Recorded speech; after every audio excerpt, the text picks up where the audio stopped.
Hello, and welcome back to the Summoner's Guide to Final Fantasy XIV. I realized I hit the record a little earlier than I intended to, so I hope we actually feel for this. Alright, a little bit of a caveat here. I've been trying to get a good recording of Orbonne for some time now. And we're coming up on crunch time, as we only have a few days left before Shadowbringers. So what I think I'm going to try to do, because the third boss is the boss that gives everybody grief, what I'm going to do, I'm going to record this in two parts. I'm going to do the first half of the dungeon, cut it off, and then hopefully eventually get a good recording of the second half, so I don't have to keep doing commentary on the first part. Because the first two bosses are relatively easy. They're not a cakewalk, but they're definitely passable by most groups. The third boss is a definite challenge. Alright, so this is the most recent, as of today, a few days before the launch of Shadowbringers. This was released in patch 4.5, and is really one of my favorite pieces of content, though it can be very frustrating, because the third boss in particular is very unforgiving, and requires everybody to know what they're doing.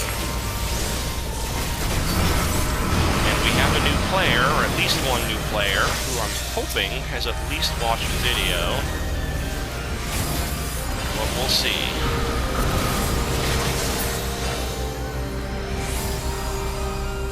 So this first trash pull is really nothing too special.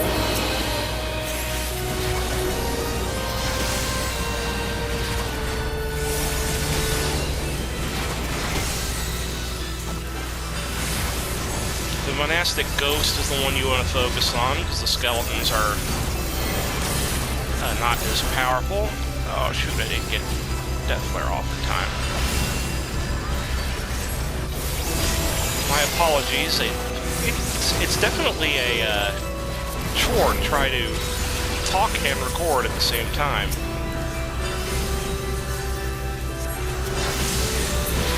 Alrighty.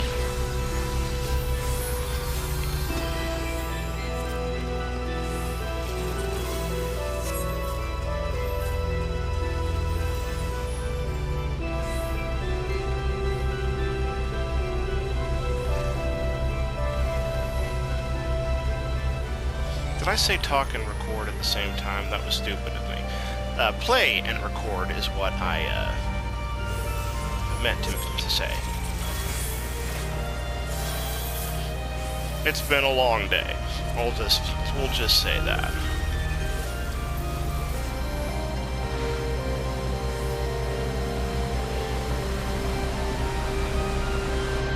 Alright, so this first boss is a lot of fun.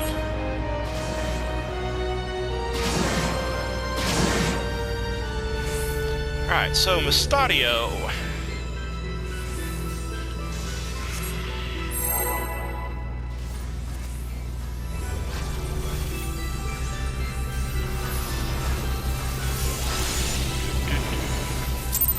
Alright, well, looks like it's happening. So we're hoping the tank ends up pulling it and getting a nice position in the middle. I'm going to drop a Shadow Flare. The best thing to do is to stand directly behind the boss as much as you're able to. Run like rust in the casket.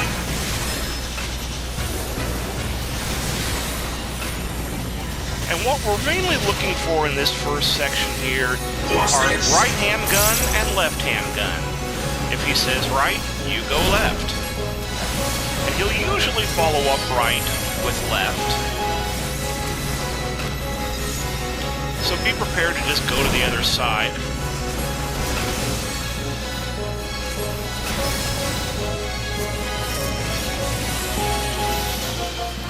Alright, maintenance. He's going to tether, and for the first time he's going to tether to two bots on the outside. They're going to shoot line AoEs across the room, so don't be in their immediate line. And you can tell where the lines are, because you'll actually see these lines here on the floor.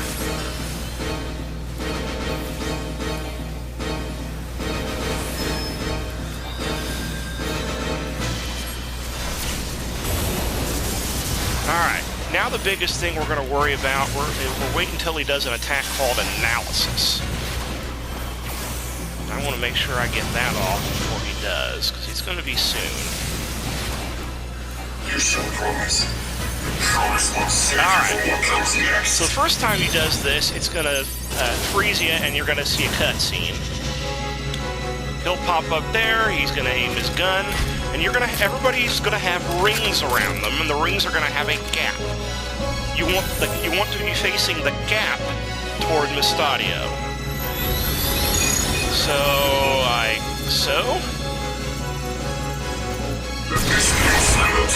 You'll get almost killed if you succeed. You will definitely get killed if you fail.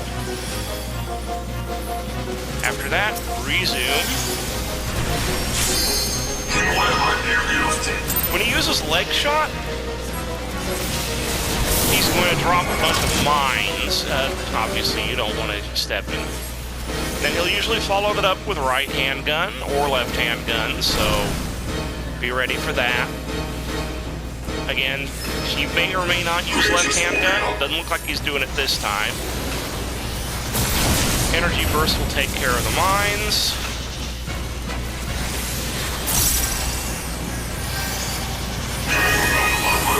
Alright, this time, when he uses maintenance, he's going to attach to 2 of the bots in the middle of the arena. That means that entire fourth of the arena is going to be targeted by an AoE, so don't be in those quarters of the arena. From now on, when he uses maintenance, he's going to do a little bit of both. He's going to do some tethers on the outside. Oh, right-hand gun. He's going to do some tethers on the outside and some tethers on the inside. The trick is to find where the safe zone is. Run like rats in the castle.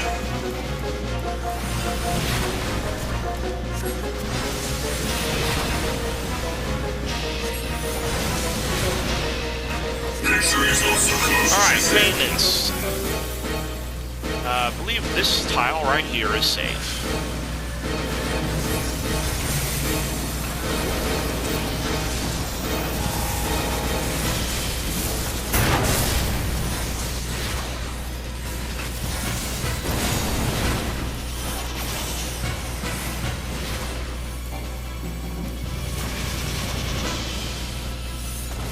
Alright, another maintenance. I think I'm safe on this tile.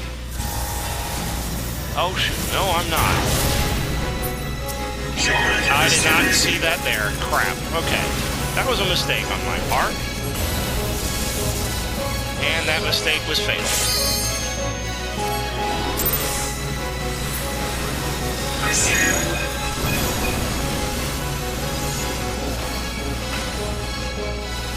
And I promise, I usually don't make that mistake.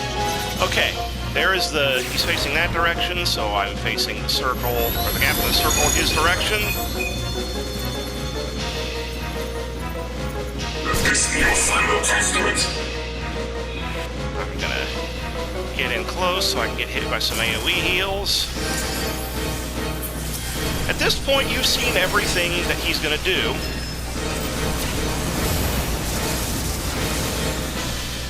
So it's just rinse and repeat for the remaining 20%. We're killing this guy pretty quick, so I'm thinking we got a pretty good party. So hopefully... I better, summon. Oh, get out of the left-hand gun. Oh, you know what? He's not pointing in a direction I like.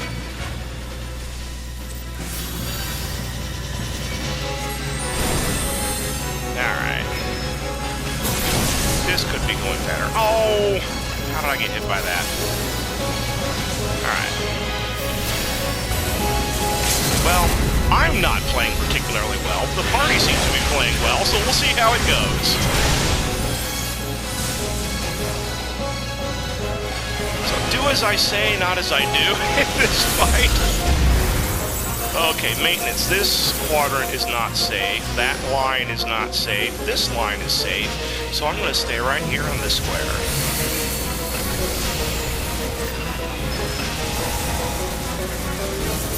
And we got it.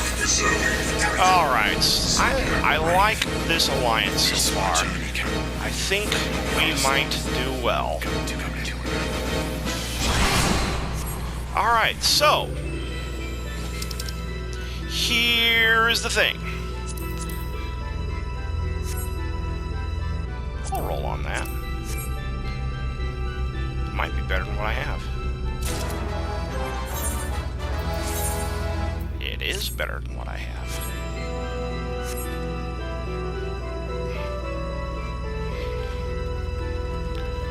Alright, so here's the thing. We go immediately to the second boss. There is no trash hole in between bosses 1 and 2.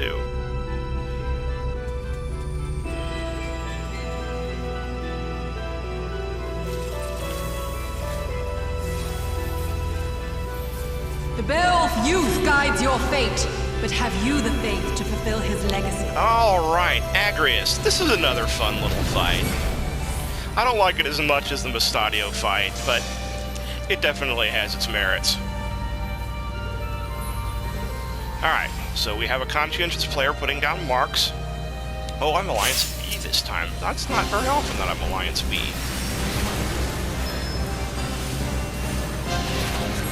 Alright, so the tank, if the tank is worth anything, is going to be pointing the boss toward the north, because it has a rather nasty cleave, which you do not want to be in.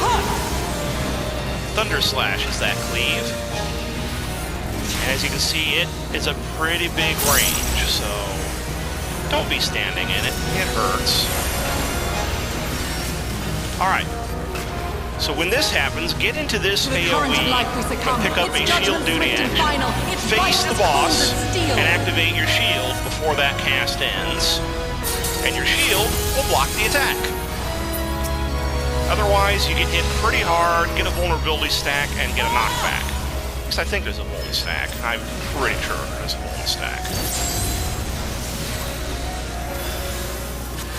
Alright, the next mechanic is actually going to pull one alliance completely out of the raid for a certain mechanic, and everybody else has to deal with another mechanic. So we're going to see which one it throws at us this time.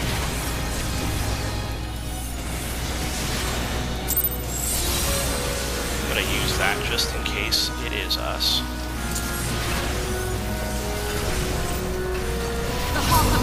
Alright, it is us! So my alliance, Alliance B, is going to get pulled into the void. And we have to deal with a bunch of adds. Starting with the Tainted Souls, which need to be DPS down.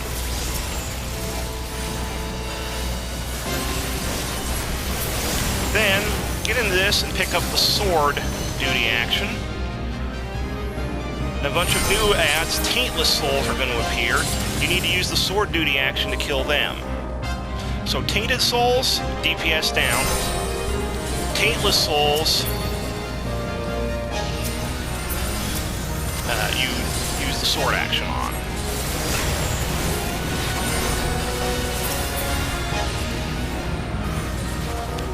Once you've dealt with all the adds, either by the sword or by DPS, you'll get pulled out. If you don't do it in time, you will die. Usually, this AoE appears about the time that you get out. Fortunately, you usually have a few seconds of invuln just in case you manage to get yourself trapped in a nasty AoE right about the time you get out of that instance.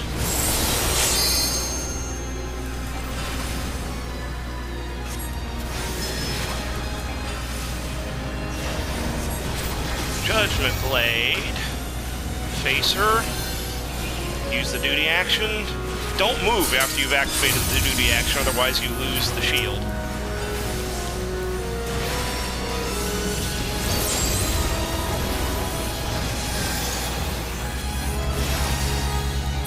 The dreams of men are fleeting, yet they must be embraced if they are to going to pick flourish. up the Sword Knights. Faith to do as much. B is going to pick up the Shield Knight. The Shield Knight, however, is invulnerable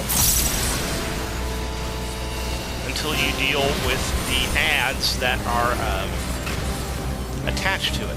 Now, before you deal with those... Okay, I actually don't have to worry about that. Okay. Well, the people with the swords already took care of the adds that were tethered to the Shield Knight. This is good. So now we actually kill the Shield Knight, while the others deal with the Sword Knights. Yeah, the shield adds that will make the Shield Knight invulnerable. You use the sword duty action to take them out. Divine light, send us from our sins! The shield duty action will protect you from the Sword Knight's attacks. But we handily took care of this. This is a good alliance. We may actually do well in the third fight. I'm still going to break this down into 2 videos because I've been burned before. Divine Ruination can be blocked, but it only attacks those who are tethered to it and those who are in an AoE with them. So as long as you stay away from the tethers, you don't actually have to worry about blocking that attack. If you are tethered, pick up the shield and shield it like you do everything else.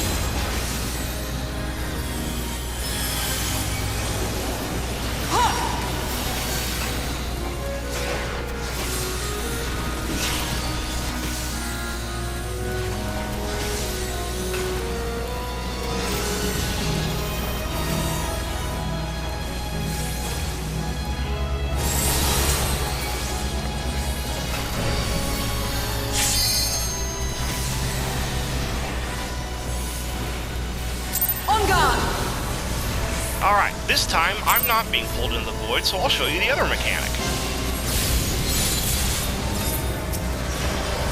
Alright, pick up the sword duty action.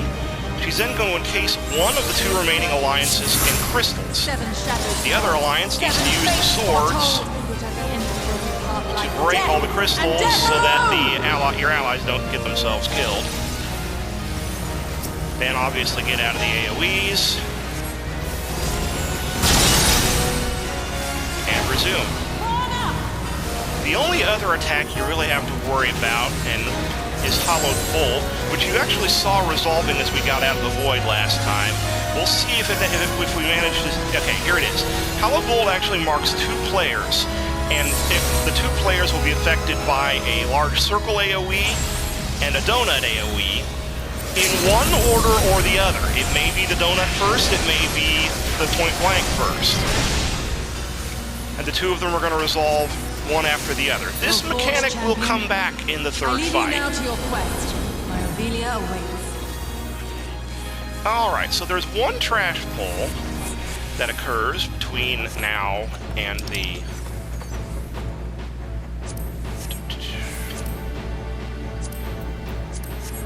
Oh, I can...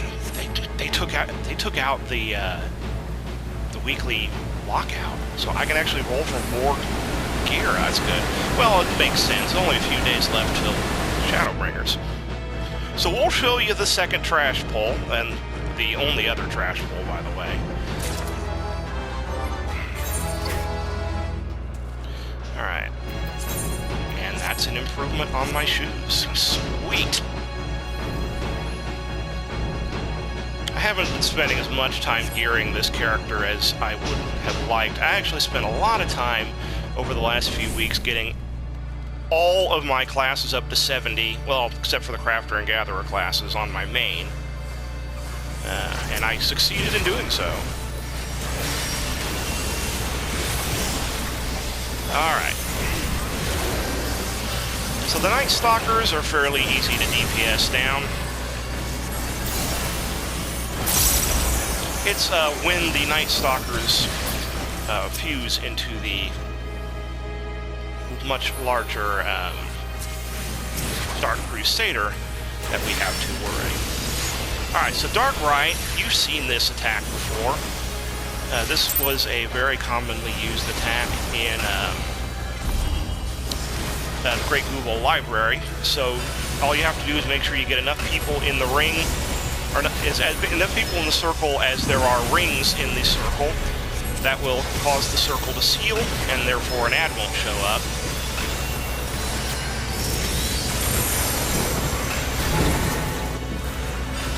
Other than that, I mean, he'll do that a few times throughout the fight. And other than that, he's just going to do a bunch of really nasty AoEs.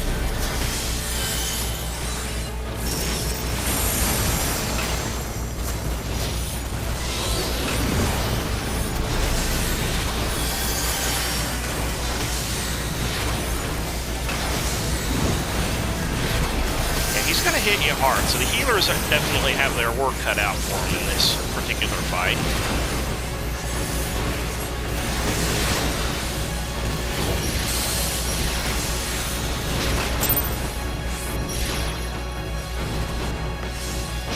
Alright, looks like we got everything. Excellent. Refresh the dots.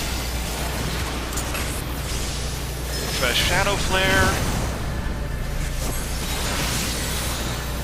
Shadow Flare, your days are numbered.